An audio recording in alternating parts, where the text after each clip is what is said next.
So I've been thinking a lot lately about the stories we tell ourselves and the stories we ask our media to tell us. We live in what feels like a golden age of television and anime, with these huge, sprawling epics that dominate the cultural conversation for years. And when I think about the shows that have defined the last decade, I'm struck by a certain heaviness. There's an expectation of tragedy, a grim satisfaction in seeing a story subvert our hopes to prove to us that the world is just as cruel as we secretly believe it to be. We've learned to brace ourselves. When I watch something like Attack on Titan, I'm not just watching, I'm anticipating the blow. I'm waiting for the shocking betrayal, the brutal death of a beloved character, the reveal that everything that the heroes fought for was a lie, or worse, meaningless. And there's an undeniable, visceral thrill to that. It's powerful, it's complex, and it feels intellectually honest. It's the kind of storytelling that gets called peak fiction. It's what we've come to expect from our most serious and celebrated stories. A deep, lingering sense of nihilism, and an ending that leaves you more broken than whole. But what if a story's greatest strengths wasn't in its power to break you, but in its power to put you back together? That's the question that brings me to Fullmetal Alchemist Brotherhood.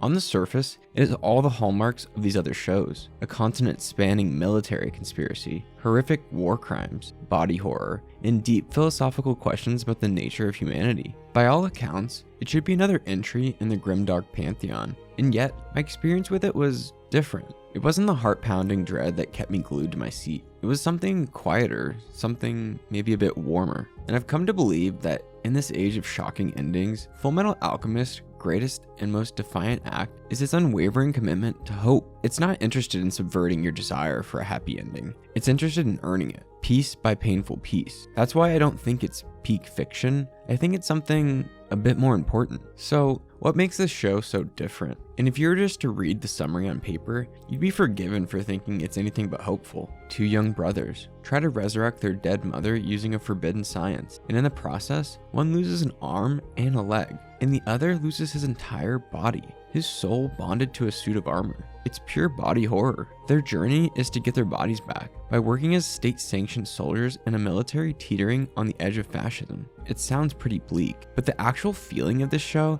especially in the beginning, isn't really bleak at all. The core of the story isn't about revenge, or gaining power, or even really about a grand war. It's about restoration. It's a story about two kids who just want to be whole again, and that simple, constructive goal changes everything. It reframes the entire narrative from one of destruction to one of healing. What I find so fascinating is how the show builds its foundation not with grand, epic speeches, but with an endless stream of small, wholesome, and deeply human moments. We see it in Edward's ridiculous, explosive rage whenever someone calls him short. It's a running gag, but it's also a constant reminder that this legendary alchemist is just a hot-headed, insecure teenager at the end of the day. We see it in Alphonse, a giant, intimidating suit of armor who spends his time looking after stray kittens and speaking with a kindness that feels like the soul of the entire series. This is a story where the main character's primary support system is their childhood friend, a brilliant mechanic who yells at them for wrecking the custom prosthetics she constantly builds for them. Their relationship isn't a dramatic, will they, won't they subplot. It's a lived-in, believable bond of people who have grown up together. These moments aren't filler, they are the entire plot. The show is telling us from the very beginning that the strength to endure the horrors to come won't be found in alchemy or military powers, but in the unwavering, unconditional love between two brothers and the found family that surrounds them. It establishes a baseline of warmth that it never truly abandons, no matter how dark things may get. Now, it would be easy to dismiss all of this as naive or childly optimistic, but that would mean ignoring the profound darkness that beats at the heart of the story. The hope in Fullmetal Alchemist is powerful precisely because it's not cheap. It's earned, every single inch of it, by characters who are forced to look directly into the abyss. This is, after all, a story that, in its most infamous moment, shows us a state alchemist so desperate for renown that he fuses his own daughter and her dog into a walking, talking chimera, an abomination that can only beg for death. The Nina Tucker incident is so shocking and so heartbreaking because the show doesn't use it for mere shock value. It uses it to permanently scar its heroes and us. It becomes a ghost that haunts them, a representation of their powerlessness and the absolute evil that humans are capable of. And it doesn't just stop there. The show's entire backstory is built on the foundation of the Ishvalan War, a state-sanctioned genocide that our supported heroes like Roy Mustang and Riza Hawkeye we're complicit in. We are forced to watch them reckon with their war crimes, with the innocent lives they took. We learn that the homunculi, our primary villains, are born from acts of human sacrifice. The darkness in this world is not a vague, shadowy threat. It's specific, personal, and deeply rooted in human failure. The hope in the story only matters because the despair is so real and so terrifying. The Elric brothers don't get a free pass. They have to walk through hell first. So how do they walk through that hell without breaking? Well, they do it together. If the show's premise is restoration, then the engine that powers that restoration is community. The story's optimism isn't some passive philosophical stance. It's an active, collaborative project built and maintained by the bonds between its characters. The unwavering love between Edward and Alphonse is the anchor, but the ship itself is the vast network of found family that they build around them. I find it so compelling that their greatest strength is their willingness to rely on others. Think of Roy Mustang's team: Hawkeye, Havoc, Fury, Breda, Fallman. A group of soldiers not just bound by military duty, but by a fierce, almost fanatical loyalty to each other and their commander's vision for a better future. They lie, cheat, and risk death for one another without a moment's hesitation. Think of the Armstrongs, a bizarre and wonderful family of state alchemists and soldiers who offer their strength without question. Think of Izumi Curtis, the boy's wrathful but deeply loving teacher. Even characters who start as enemies, like Scar or Greed, are eventually brought back into the fold. Their desire for revenge or power transformed into a drive to protect the people they've come to care about. This is the show's true alchemy. It's about taking desperate, broken people and forging them into something stronger, something whole. The fight against the homunculi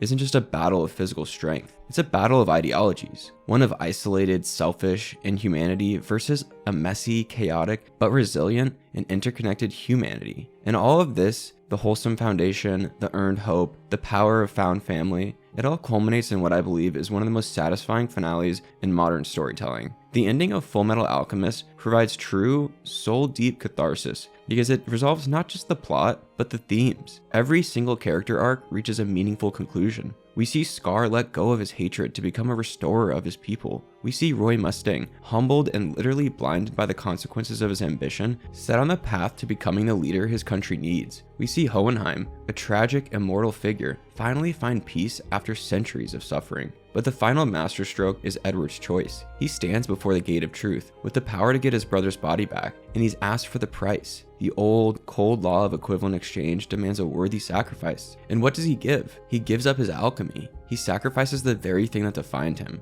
his talent, his identity as a prodigy, the source of all his power. He realizes that the fundamental law of his world is insufficient. What is the equivalent exchange for a human soul? There isn't one. In that moment, he chooses to be a brother instead of an alchemist. It's not a loophole or a clever trick. It's the ultimate triumph of his humanity over a cold and different system. He doesn't win because he's the strongest. He wins because he understands what truly matters. So we come back to where we started. An entertainment landscape that so often mistakes tragedy for depth. The thrill of a shocking ending is real, but it's fleeting. It's like the sugar rush of storytelling. What Fullmetal Alchemist Brotherhood offers is something far more nutritious, something that stays with you long after the credits roll. It offers a sense of wholeness. The story starts with two broken boys, and by the end, through struggle, sacrifice, and an overwhelming amount of love and support, they are made whole again. The narrative doesn't just end, it resolves. It provides a profound sense of catharsis that feels earned at every step of the journey. It's a story that dares to look at the absolute worst of humanity: genocide, betrayal, hatred, and concludes, without flinching, that the bonds we forge and the love we share are stronger. It argues that the ultimate goal isn't to be powerful, but to be human, and that true strength is found not in what you can take, but in what you are willing to give up for someone else. It might not have the brutal twists of a grimdark epic, and it might not leave you emotionally shattered, but it leaves you with something I think we need now more than ever: a powerful and deeply moving argument for hope. It's not peak fiction, it's just a story that heals, and that, to me, is something far more important. But that's just my perspective, and I'm really curious to hear yours. Fullmetal Alchemist is one of those shows that means so many different things to so many people. I genuinely love discussing these topics with all of you, so please let me know your thoughts down in the comment section. It's my favorite part of making these videos. Thank you so much for watching. If you enjoyed this video essay, a like is always appreciated, and I can't wait to see you in the next one.